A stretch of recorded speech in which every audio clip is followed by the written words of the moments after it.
Hello everyone, my name is Evika and today I am going to show you one of the science experiments that is generate electricity by citrus fruits.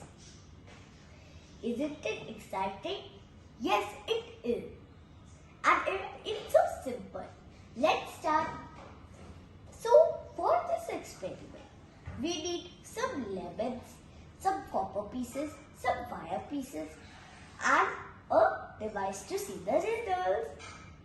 So now I will show you how to make it. As you can see, I have put in zinc and copper to the lemon. Do the same with the other lemons. And then one side of the wire will go to the zinc and copper and one side will go to the device. But do you know how is the electricity connected? Let me tell you. Lemon gives us electrode, light, and zinc copper gives us electrode. When they both mix to the wire, they generate electricity. Thank you. Have a nice day. Hope you had fun.